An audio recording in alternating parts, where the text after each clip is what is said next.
Hello teachers, I wanted to walk you through on how to get your green screen set up for class. So as you can see behind me, I have my green screen up on my wall. How I put it up and take it down is with the command strip. So I'll go ahead and take it off right now. So you can see I just have a plain white wall behind me and I have this command strip on my fabric. I stapled it just to have it extra hold. So now what I'll do is I'll just put it back up behind me. Stick it on the wall, and now my green screen is up. Now another thing you may have noticed is that I have my green screen fabric also on my high-backed chair because I also want this to disappear. So if I kind of turn around, you'll see I put some binder clips up behind me so it's held in place.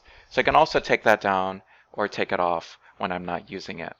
Now, for a bright green screen, remember you need the paid version, so at least the studio version of Minicam. And I do recommend having a ring light or some bright, even lighting behind you. Now, I do have a little bit of wrinkles behind me, but that is no problem. Now, what I'll do to turn on my green screen is right here, you want to click on Virtual Backgrounds and then turn it on. Okay, now what you want to choose is Chroma Key, which is this option right here. Now, what Chroma Key does is it replaces your green screen with your virtual image. So now I'm in Guilin. It's a city in China. So if I wanted to do this from scratch, let me show you how to do that. So you want to click on this option that says Color Picker.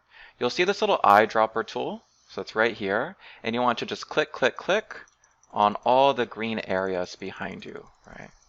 Okay, I can kind of move around so that goes ahead.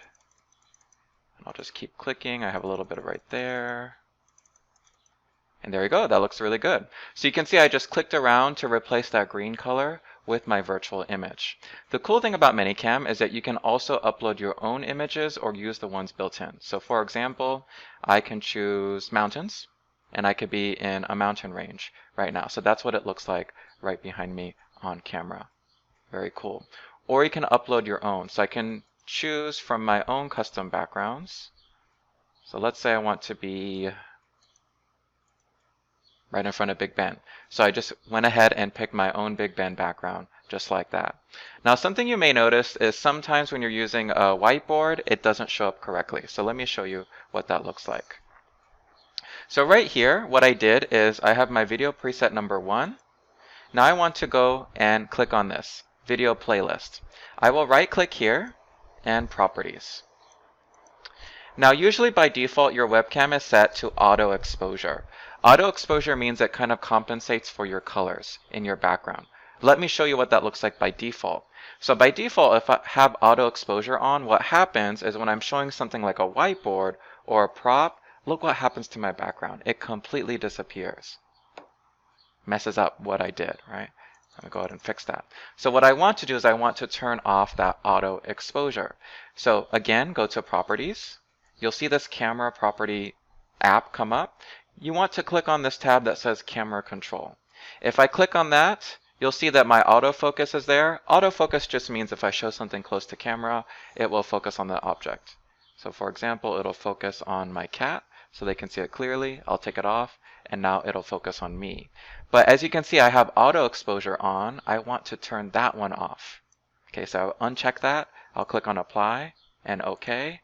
Now, whatever I show will not mess up with my settings in my green screen. So I can show that really clearly. Wow, they can see what I wrote on my whiteboard.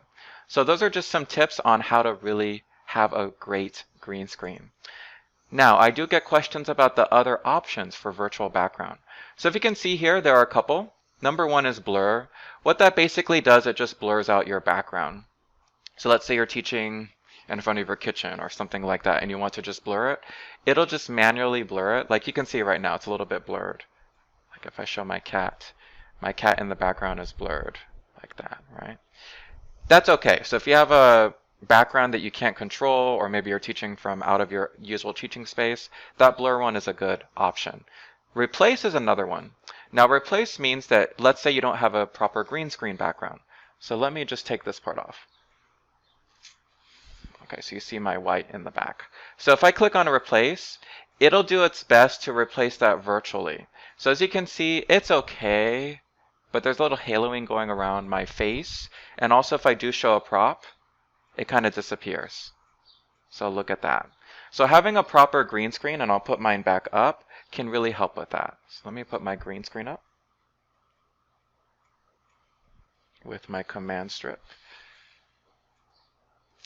Okay, so there you go. When you have that proper green screen and you click on chroma key instead, it'll replace that virtually, and now there is no haloing around my hands or my face, and also all my props show up properly. So that's the major difference. You do want to use chroma key when you're doing a green screen. So I hope that helped, and please feel free to ask me any questions right now.